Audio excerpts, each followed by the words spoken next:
Hi everybody, Jeremy Siskin here. I'm the author of Playing Solo Jazz Piano, as well as the Jazz Piano Fundamental series, which I have in reverse order here. Here's book 3, which is modal and modern. Here's book 2, which is some intermediate concepts like minor 2-5-1s, closed position voicing, bass lines in 4. And then book 1 is for students who really don't play any jazz piano at all, students who play classical piano or some general piano but want to learn about jazz. So there you have it.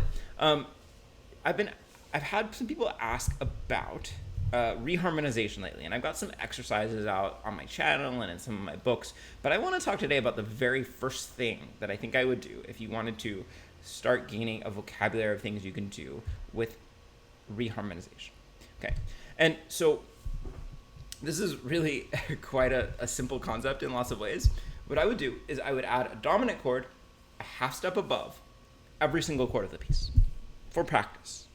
Okay, so if you have a C major 7, for instance, I would practice adding a dominant chord a half step above, leading into that chord. Okay, D flat, half step above C, dominant chord, D flat 7. If you have an A major 7, or let's use a different chord type, if you have an A minor 7, first thing I'd do, I'd add a dominant chord a half step above, B flat, half step above A flat, B flat, a half step above A, B flat 7, dominant chord. Now, why does this work? I have my theory, which of course is the right one. So let me tell you. So there's two related concepts that combine to make this work. The first one is what I call tonicization. And tonicization means that you are treating any chord as a new tonic, right? Tonic means like the one chord. So if you have a C chord, all of a sudden, that becomes the tonic. What do you do to make it the tonic? You add a 5 chord in front of it. So G7 leading to any kind of C chord, C major, C minor, even C dominant. And so when you're tonicizing something, you're going to make it the tonic by making it a 5 leading to a 1. Okay, let's do a little more practice. Let's say you have a D minor 7. How are you going to tonicize that chord? The 5 of D is A. So you're going to use an A7. And here it's always a dominant chord. Okay. If you're wondering how you get the 5, you could just go up 5 notes in the major scale. Starting on D, you're going to get to A. Okay, if you want to tonicize E flat major, you're going to use B flat 7. How do you know that? E flat, F, G, A flat, B flat, and then you make it a dominant chord. Okay, this is like one of the key findings, the key ways that we harmonize in jazz, the key ways that we add to harmonize. But this doesn't quite give us this half step above dominant chord. So how do we get there? We combine this tonicization trick with the tritone substitution. Okay, now the rule of the tritone substitution, many of you are probably familiar with, is that when we have a dominant chord, like let's just say G7, we can substitute. We could swap it out for a dominant chord, a tritone, which is a diminished fifth or augmented fourth away. So these two chords are essentially interchangeable, G7, and that says D flat 7 in my terrible writing. Okay, this is one of like those universal rules of jazz. A B flat 7 could be swapped out for an E7.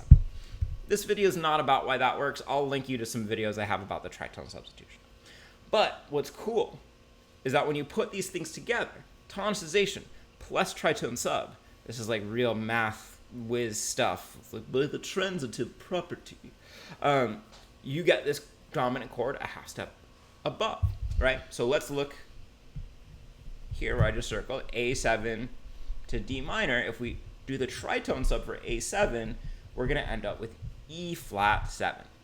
Right below that, B flat 7 leading to E flat major. If we do the tritone sub for B flat 7, we end up with the dominant chord a half step above, right? Instead of G7, we could use D flat 7 to lead to C major. All right, so you see why this works. And you could just practice this tonicization, but it's so convenient and easy to use the dominant chord a half step above.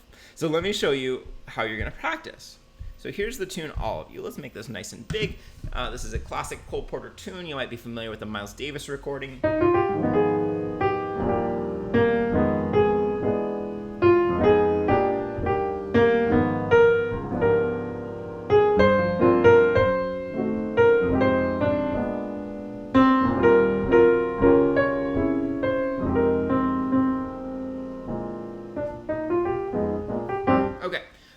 This just reminds me, this has nothing to do with this video, other than it relates to all of you. My teacher, Fred Hirsch, would always say that Cole Porter is the songwriter who mixes major and minor keys. And you see that here. You know, we're in the key of E flat major, but the first chord doesn't come from the key of E flat major. There's no A flat minor chord using the E flat major scale. This would come from the key of E flat minor. Same thing with this next 2-5, right? We don't get F half diminished and B flat 7, flat 9 from the key of E flat major. We get it from E flat minor. Okay, side note, maybe I'll make another video about that. That'd be fun. But how are we going to practice here? So I want to make an attempt to add that half step above dominant chord for each and every chord that we're seeing. Okay, so this isn't really that hard to figure out. The one thing we have to determine is, where's it going to fall? It could naturally fall on beat 4, it could fall on beat 3, or if there's not like a melody match, then we might have to make it a slightly quicker thing. Okay, so let's put an A7 right there. Let's put an E7 right there. Now let's pause, because some of you are thinking, E7 with a G melody. That's a really bad idea, right? An E7 would have a G sharp as a third. But the beauty about dominant chords is that they're generally really easy to alter. So we're going to make this an E7 sharp 9 in order to accommodate that melody note. Cool. We're going to put G flat 7 in front of F minor 7 flat 5. By the way, I'm not like that concerned about whether we call it G flat or F sharp, but we're in a flat key, so we're going to call it G flat 7 for now. We're going to put B7 in front of B flat 7. We're going to put A7 in front of A flat minor 6. And again, the melody doesn't technically match, but we make it an A flat 7 flat 13, and we don't have a problem anymore. Okay, we can keep going. E7 in front of E flat major. A7. This has to be A7 flat 9 in front of the A flat minor 7. D7. And this has to be D7 flat 13 in front of D flat 7. I'm just accommodating the melody with these alterations. Nothing, I'm not doing anything genius. I'm just saying that B flat is the flat 13 of D7, so we better accommodate that in the chord. A flat 7 with an A flat melody going to G minor. G7 needs to be sharp 9 to accommodate that melody in front of the G flat diminished 7. G flat 7 in front of F minor. B7 going to need to have a sharp 9 again, leading into the B flat 7. And E7, let's do flat 13. And let's go one more line before I play this for you, because this gets a little bit interesting, because now the harmonic rhythm is moving faster. And so you're still just going to put in now twice as many new chords, where you have the chords moving twice as fast. Okay, so E flat major is going to go to E flat 7. D7 actually just gets to stay, right? We're going, well, actually, we're moving to a D flat bass, but we're moving to a G half diminished chord. So let's have a good old time. Let's put in an A flat 7. D flat 7 in front of C7. G flat 7 has to be flat 5 or sharp 11 in front of F minor. B7, and that'll be flat 9 because of the melody. Okay, so I've done like really the most basic thing, right? I'm just adding, again, a dominant chord a half step above to lead into each of these chords. And actually, I haven't really done anything interesting with the rhythm. I put it on beat 4 each time. So let's see. Let me play the original for you again first, and then I'll play the new version.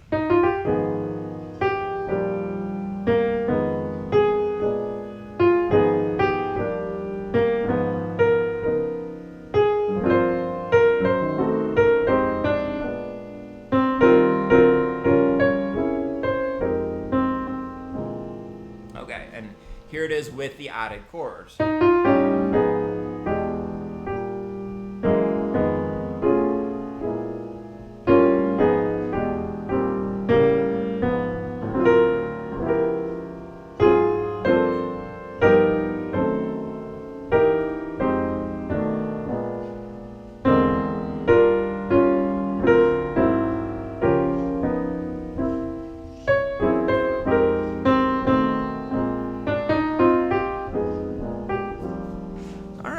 So, pretty good, right? I don't know that I would, like, this is an exercise. This isn't how I would actually harmonize it, but I don't think I'd get fired from my gig. I think I'd keep my gig if I harmonize it this way, actually. Now, some of you might be wondering what happens, for instance, if we have a melody note that doesn't fit with the chord. So, the first thing to realize is that you're going to have at least 10 out of the 12 notes of a scale that are going to fit with a dominant chord. Why? Okay, so that gives you really good odds. Why does that work? So you got the 12 notes of the Mixolydian mode. Sorry, let me say that again. You've got the 7 notes of the Mixolydian mode. Plus, you've got altertones. You've got the flat 5. You've got the flat 13. You've got the sharp 9. And you've got the flat 9. Okay, so the only notes that are questionable, first is the major 7. When you get the major 7, that 1 out of 12 chance, you're in trouble. Okay, but the reason I say 10 instead of 12 is that the 11th of the chord, the 4th, which is in the Mixolydian mode, is also questionable against the dominant chord. A lot of times, however, what I'll do is I'll make the chord a sus chord. And that way I'm accommodating that 4th or 11th of the scale. So you've got really good odds. If you do happen to get that major 7, you could either skip that one, or you could try to time the chord so that you're not creating that really heightened dissonance. You know, you're not coming in at just exactly the same time, but maybe you're going to play the chord a little bit faster.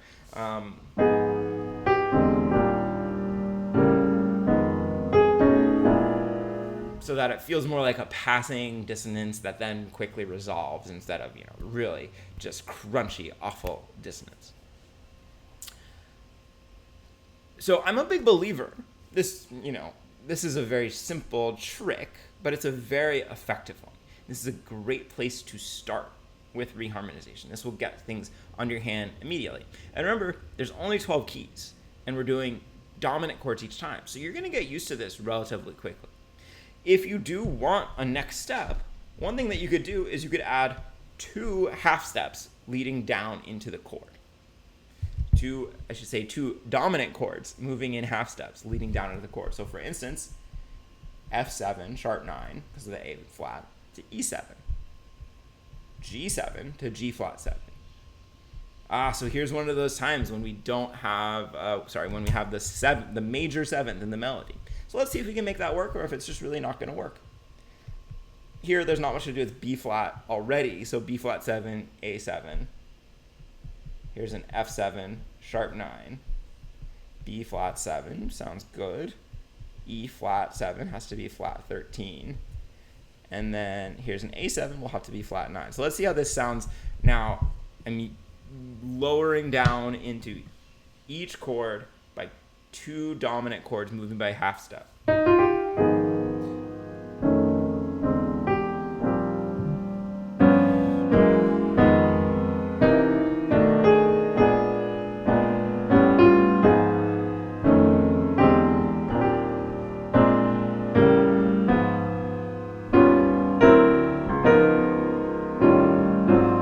So now it's really quite a lot of harmony.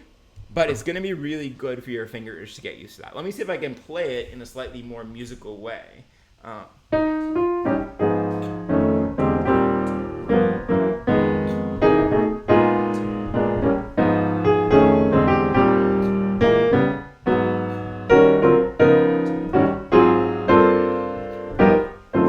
It's a lot of chords in one measure, but a really good exercise. Getting used to targeting these chords with dominant chords moving down my half steps, really good way of operating. Cool, y'all. Thanks for watching. I don't really say y'all in real life. I don't know what that was. If you like that, thank you. I'm glad. There's a whole chapter on reharmonization in this book, Playing Solo Jazz Piano. And this book, Jazz Piano Fundamentals Book 2, has a lot of information about tonicization, about side steps, and this book has a lot of information about planing, which we didn't even talk about, but is another way that you might think about reharmonizing.